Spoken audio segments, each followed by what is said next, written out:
Hello guys, আমার নতুন একটা ভিডিওতে তোমাদের সবাইকে স্বাগত জানাই। আর সকালবেলা ঘুম থেকে উঠেই ঠাকুরের দর্শন পেয়ে গেছি, আর তার সাথে এখানে একটা সোয়েটার রাখা আছে।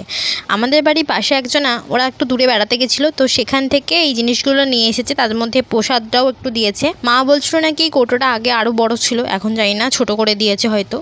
যাই হোক, তো এরকম মুড়ি টাইপের কিছু একটা ছিল, আর শুকনো নারকোল ছিল, আরও অনেক কিছু জিনিস ছিল যেগুলো আমি জানি না। আর এগুলো ঠাকুরের একটা ছবি ছিল, ব্যাস এতটুকুই। আর একটা সোয়েটার দিয়েছে, তো সোয়েটারটা তোমাদের দেখাচ্ছি আমি এক্ষুনি। এটাই হলো সেই সোয়েটার।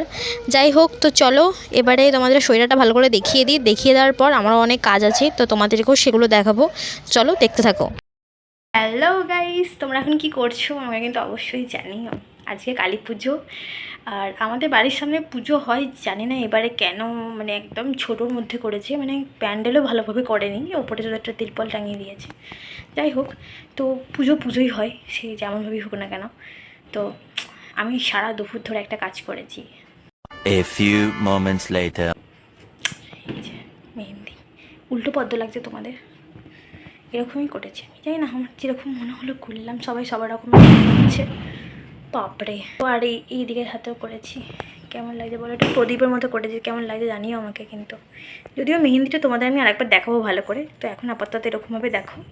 এরপরে একটু রেডি হব। আর আমাদের এখানে অনেক জায়গায় ঠাকুর হয়, তো আমি কোনো দিন কালী পুজোতে ঠাকুর দেখতে বেরোইনি, আজকে ফার্স্ট টাইম ঠাকুর দেখতে বেরোবো। তো আজকে তোমাদেরকেও আমি কিছু ক্লিপ দেখাবো, অবশ্যই যেরকম আমি দুর্গাপুজোয় দেখিয়েছিলাম। কারণ সামনে পুজো হয়, তো সেখানে কি বন্ধুদের সঙ্গে গল্প করি, পাড়া যারা বন্ধুরা আছে তাদের সঙ্গে গল্প করি। তো আমি এমনি কোনো দিন বাইরে ঘুরে, মানে যেরকমভাবে দুর্গাপুজো দেখেছি সেরকমভাবে কালী পুজো আমি কোনো দিন দেখিনি। আর যতই সবাই বলুক যে ফটকা ফাটানো একদম উচিত না, আরে ভাই, চারিদিকে এত বোম ফাটানো হচ্ছে, যুদ্ধ চলছে, তাতে পলিউশন হয় না?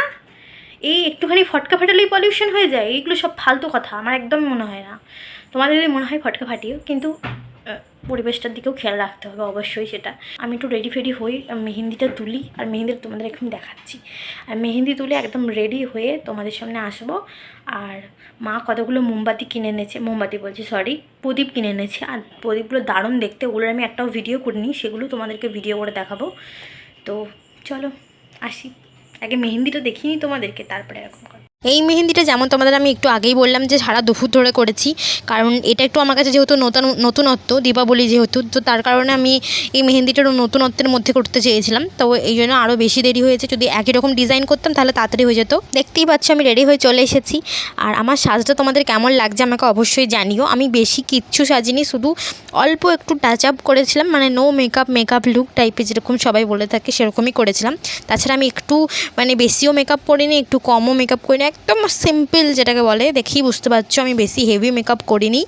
যাই হোক, আমি রেডি হয়ে গেছি, কটা ফটোশ্যুট করবো ভেবেছিলাম, বাইরে বেরোবো, তোমাদেরকে যেমন বলেছিলাম যে আজকে বাইরে বেরোনোর কথা আছে।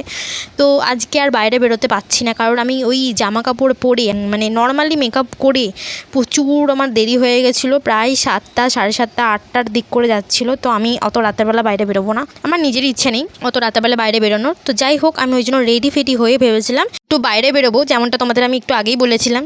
যাই হোক, সেটা তো আর হলো না। তো চলো ঘরেই ফটোশ্যুট করবো বলে ঠিক করেছি। আমি রেডি হচ্ছি দেখে বুনি আবার প্রদীপগুলো জ্বালিয়ে রেখেছিল, কারণ ও আজকে সাজেনি, আমি বেরোবো বলেই সেজেছিলাম, কিন্তু হঠাৎ করে ঠিক হলো যে আর বেরোবো না।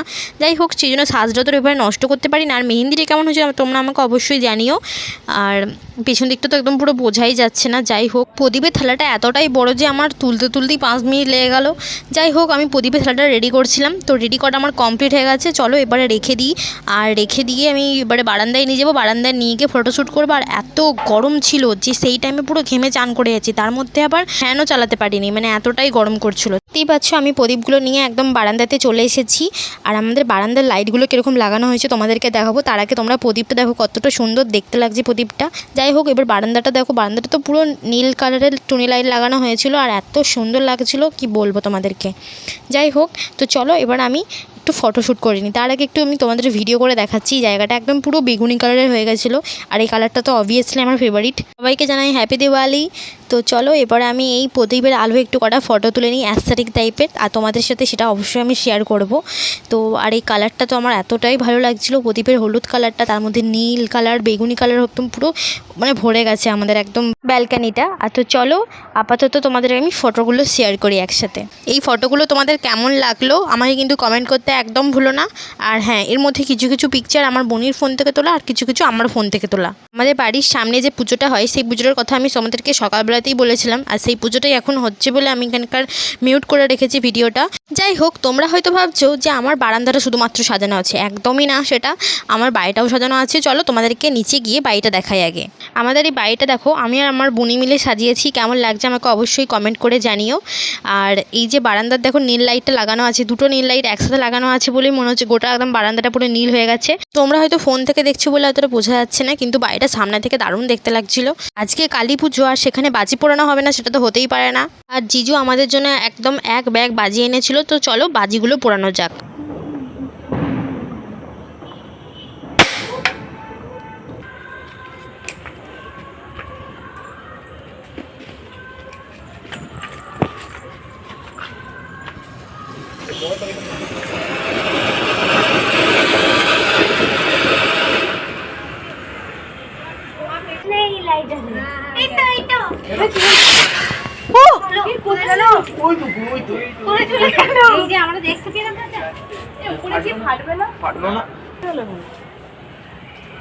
তুমি এইদিকে মুখটা করে দিয়েছো?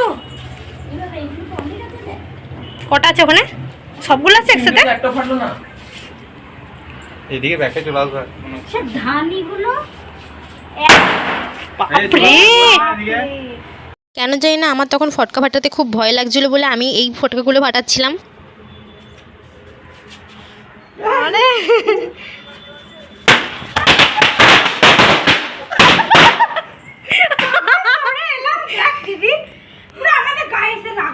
হ্যাঁ বাপরে, আমরা পুরো মুখের কাছে ছিলাম।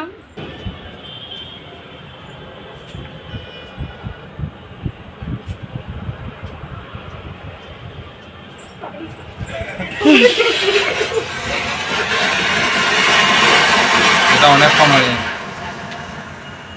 আপাতত তো চলো আমাদের সব ফটকাগুলো ফাটানো হয়ে গেছে, আর আমি তোমাদের যতটুকু পেরেছি ততটুকু দেখানোর চেষ্টা করেছি। চলো এবার রাত্রিবেলা ডিনারটা সেরে আমাদের এই ব্লগটা আমি আজকে কমপ্লিট করব।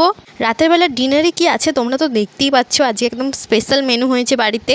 আজকের ডিনারে হয়েছে ফ্রায়েড রাইস আর চিলি চিকেন। তো চলো আপাতত খেয়ে নেওয়া যাক। আর কালকের ব্লগ তো আসবেই, যেখানে আমরা ঘুরতে গেছিলাম, ঠাকুরও দেখেছি কিছু কিছু, আর কিছু জায়গায় প্রচুর ভিড় ছিল, তো আমাদের কাছে পাস ছিল না বলে আমি আর অত লাইন দিয়ে দেখার মতো আমার ক্ষমতা ছিল না, সেই জন্য আমি আর যাইনি। আর তারপরে খাওয়া দাওয়া খুব ভালো হয়েছে, একটা জায়গায় আমরা খেতে গেছিলাম, সেটার তো অবভিয়াসলি আমি ভিডিও করে রেখেছি, তো সেটার ভিডিও খুব তাড়াতাড়ি আসবে। এখন তোমাদেরকে আমি আমার হাতে মেহেন্দিটা দেখিয়েছিলাম যে একদম ভালোভাবে গাঢ়, ওটা একদম মানে বোঝা যাচ্ছে না জিনিসটা, তো অনেক কষ্টে আমি মেহেন্দিটা করেছিলাম, না বোঝা গেলে তো কেমন একটা লাগে তাই না বলো। আর যাই হোক, তো আপাতত আমার হাতের মেহেন্দিটা কেমন হয়েছে তোমাদেরকে আমি অবশ্যই দেখাচ্ছি। তো চলো খেয়ে নেওয়া যাক, খেয়ে নেওয়ার পরে তোমাদেরকে আমি দেখাচ্ছি। মেহেন্দিটা দেখো কত সুন্দর রং এসেছে। আর এই মেহেন্দিটা প্রথমে তো কিছুই বোঝা যাচ্ছিল না, এখন তাও দেখতে পাচ্ছ কতটা সুন্দর রং এসেছে। আরও হয়তো কালকে হয়তো আরও ভালো রং আসতে পারে, তো তখন তোমাদের আমি ভিডিও করে এমনিই দেখাবো। আর মেহেন্দিটা কেমন লাগছে এখন তো তোমরা জিনিসটা দেখতে পাচ্ছ, বুঝতে পারছো, তো কেমন লাগছে আমাকে অবশ্যই কমেন্ট করে জানিও। তো আজকের মতো এতটুকুই, দেখা হবে অন্য একটা ভিডিওতে। তোমাদের যদি ভিডিওটা ভালো লেগে থাকে তাহলে please like, comment, share and subscribe করে দিও। আজকের মতো এতটুকুই, টাটা।